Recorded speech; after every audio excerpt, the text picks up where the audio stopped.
आप पत्रकार से ज्यादा आंदोलन में अच्छे लगोगे, पूरे क्रांतिकारी हो आप भी हमारे साथ ही आ जाओ। मैं तो आ ही गया। का भी और आपके चैनल का भी और सभी मीडिया के साथियों का बहुत बहुत धन्यवाद है। देखिए, मूलभूत सुविधा की बात है, अभी आपने जिक्र किया।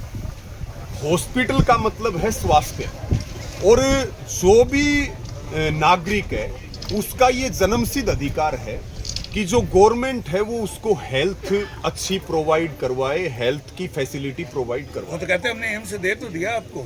नहीं, अकेले एम्स से लोगों को फायदा नहीं होगा, अलग अलग तरह की संस्थाएं चाहिए। इन्होंने मांग करी क्योंकि इस पूरे इलाके की ये मांग है। और मांग क्या, जब इन्होंने ये 10 एकड़ जमीन ली वाटर वर्क्स के लिए, तो बिल्कुल ठीक बात है, उन्होंने सामने से भी इस बात को कहा कि भाई हम आपके लिए हॉस्पिटल बनाएंगे। 200 बेड के हॉस्पिटल की बात आई, और वो अपने आप को राजा कहते हैं, राव इंद्रजीत। केंद्र में मंत्री हैं, उनकी बेटी आरती राव हरियाणा सरकार में कैबिनेट की हेल्थ मिनिस्टर है, जिनको हॉस्पिटल देना, ये तो कहीं और भी नहीं जाना है। अगर जनता 200 बेड का हॉस्पिटल मांग रही है तो इनको तो 400 बेड का देना चाहिए।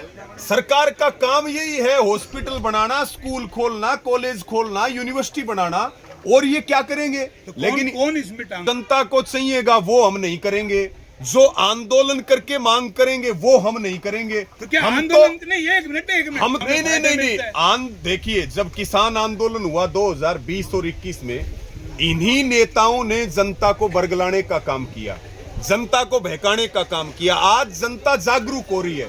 आज अहिरवाड़ की भी पूरी जनता अपनी मांगों को लेकर के, और यहां तक भी जो किसान आंदोलन हो रहे हैं उनमें यहां के लोग जाते हैं कि हम सब मिलकर के इस लड़ाई को लड़ेंगे।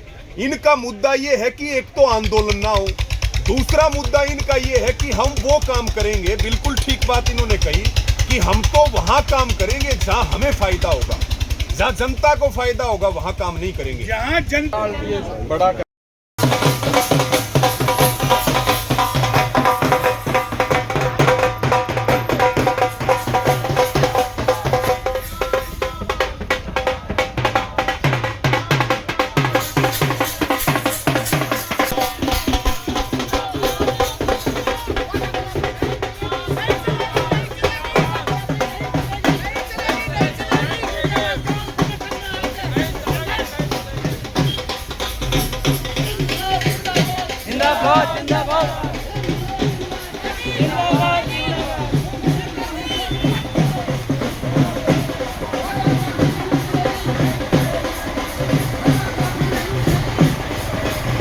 पर हमें आशीर्वाद देने के लिए पहुंच रहे हैं।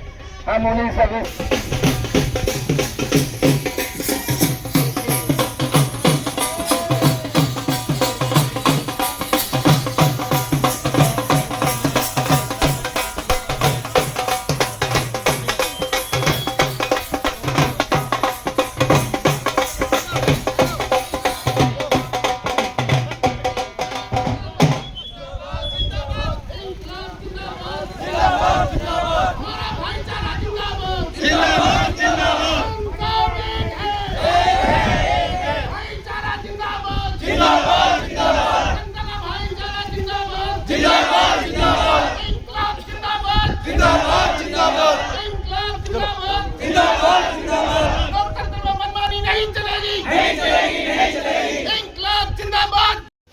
धरना के अध्यक्ष श्री लाल सिंह यादव जी, हमारे मंच संचालक बाबू अभय सिंह जी,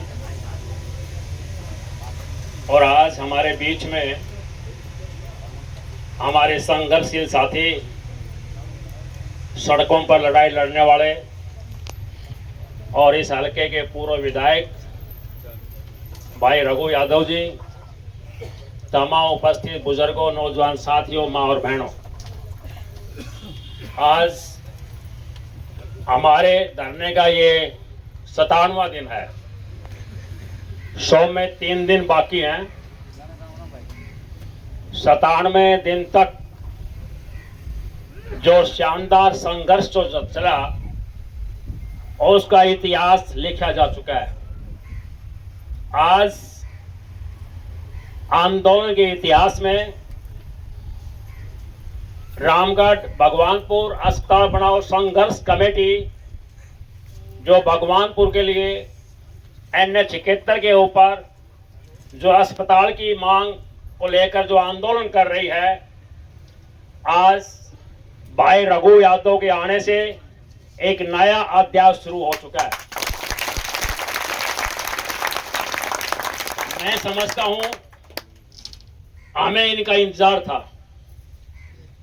97वें दिन में सड़कों पर लड़ाई लड़ने वाले जितने भी रेवाड़ी महेंद्रगढ़ के साथी थे वो आ चुके हैं, और आने के बाद आज उन तमाम को इंडोर्स भाई रघु यादव ने कर दिया है।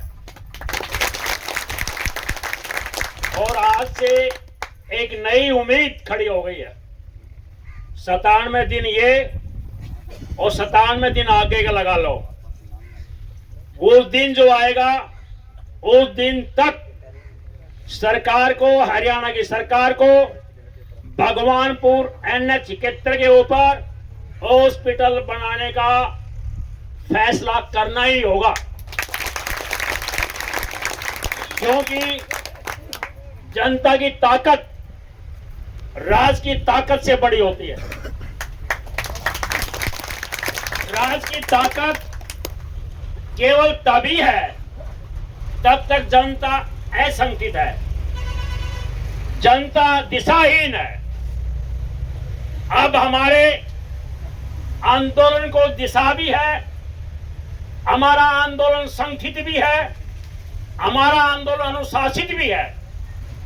इसलिए राजमहलों से आदेश पारित करने वाले लोग उल्टा राजमहलों में चले जाएंगे और जनता की जीत होगी।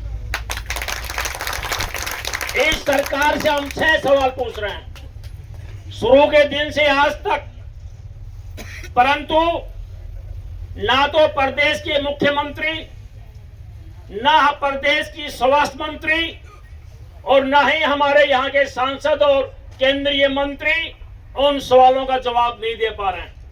हमारा नंबर 1 सवाल कि भगवानपुर NH 71 के ऊपर जब हॉस्पिटल की तमाम कार्रवाई फाइनल स्टेज के ऊपर चल रही थी, जिसकी सिफारिश BDPO रेवाड़ी ने कर दी, जिसकी सिफारिश सिविल सर्जन ने कर दी, जिसकी सिफारिश डायरेक्टर ऑफ पंचायत ने कर दी, तीनों की सिफारिश के बाद जब ये भगवानपुर का हॉस्पिटल का अंतिम चरण के ऊपर फाइल थी, तो उसको हमारे स्वास्थ्य मंत्री, हमारे सांसद राव इंद्रजीत ने क्यों रुकवाया, इसका जवाब आज तक नहीं दिया है। ये हमारा नंबर 1 सवाल है। नंबर 2 सवाल, जब वो फाइनल स्टेज के ऊपर थी तो BDPO ने 12 जून को 2025 को शहबाजपुर खालसा के सरपंच के नाम चिट्ठी लिख करके कहा कि स्वास्थ्य मंत्री आरती राव ने कहा है, आदेश दिया है कि शहबाजपुर खालसा की 5 एकड़ जमीन हॉस्पिटल के लिए प्रस्ताव पास करके दिया जाए। वो चिट्ठी क्यों दी गई जब भगवानपुर का केस चल रहा था, फाइनल स्टेज के ऊपर था? हमने सवाल पूछा कि बताओ ये क्यों किया गया? इस शहबाजपुर खालसा की चिट्ठी देने के पीछे क्या रहस्य था, क्या भेद था?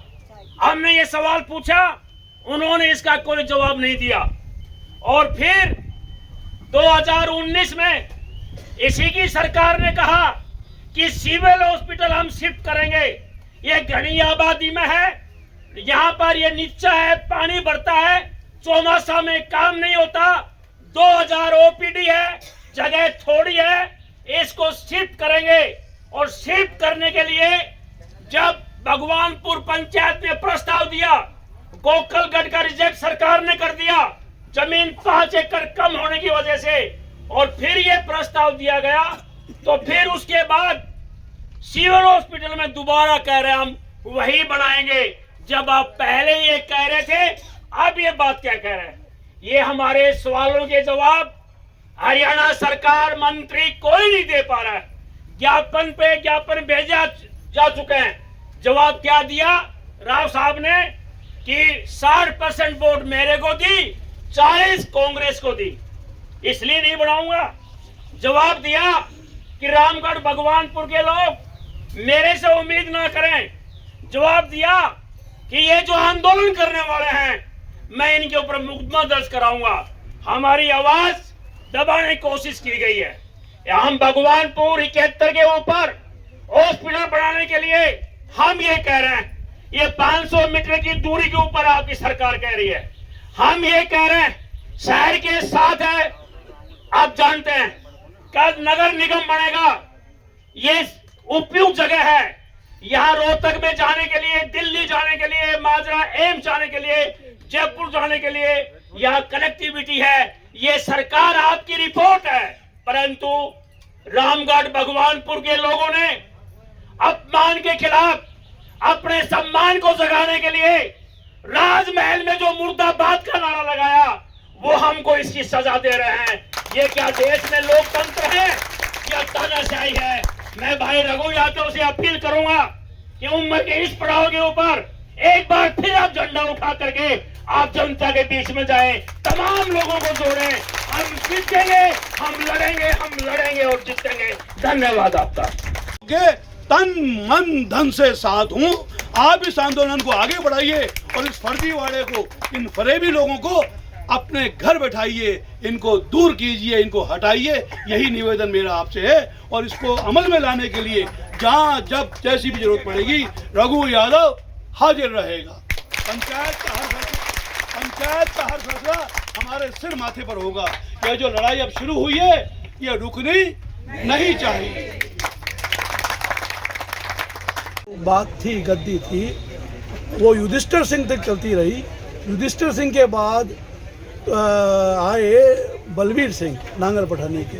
बलबीर तुलाराम का नाम था इसलिए कि उन्होंने अंग्रेजों के खिलाफ मोर्चा लिया नसीबपुर में। लेकिन जो बलबीर सिंह आए उनका क्या काम था? उन्होंने अंग्रेजों को 1 रुपया चांदी का इनाम लेकर के यहाँ से भर्ती दिए फौज में, फौजी। और उसके बाद जो आया वो गोद पर गोद आया। जो गोद पर गोद आया उसने तुलाराम के नाम को भी लज्जित किया। चलिए, क्यों नहीं? अस्पताल तो एक क्यों 2 बन सकते हैं, 3 बन सकते हैं, पर बनाना नहीं अस्पताल। ये तो वहाँ जगह ढूंढ रहे हैं जहाँ इनके प्रॉपर्टी डीलरों को लाभ हो जाए। तो आपको लगता है सरकार कहीं प्रॉपर्टी डीलिंग का काम कर रही है? सरकार नहीं, सरकार तो नुमाइंदों से चलती है। जो इस क्षेत्र से नुमाइंदे हैं जिनका आप जिक्र कर रहे हैं, उनकी नीयत यह है कि जहां हम और हमारे जो दलाल हैं, जो प्रॉपर्टी डीलर हैं, उनको ज़्यादा लाभ हो जाएगा वहाँ खोलेंगे। लेकिन गांव वालों ने तो जगह दी है वाटर वर्क्स के लिए, इनसे मांगी गई थी। गांव वाले एक थोड़ी, सभी गांव वाले तैयार हैं ऐसे अच्छी बात के लिए। रामगढ़ भगवानपुर का तो इन्होंने थोड़ी कहा था, उन्होंने कहा था। वो तो अपनी बात से फिर रहे हैं, ये थोड़ी फिर रहे हैं अपनी बात से। रामगढ़ भगवानपुर ने थोड़ी कहा था कि हमारे यहाँ अस्पताल खोलो। ये तो उन्होंने कहा था तुम जमीन दे दो हम खोलेंगे। वो तो अपना थूका हुआ चाट रहे हैं। अभी रघु जी ने कहा ये जो फरेब चल रहा है, ये जो जालसाजी चल रही है, इसका पर्दाफाश होना चाहिए और लोगों की समझ में आना चाहिए कि इनका कोई नियत इस इलाके का लाभ करने की, इस इलाके की जनता को राहत देने की नहीं है। इनकी नियत एक ही है कि इस जनता को हमेशा नाक और पगड़ी के सवाल पर बहलाए रखो, भावनाओं में उलझाए रखो और पेट और हाथ के रोजगार के सवाल को कभी आगे आने ही मत दो।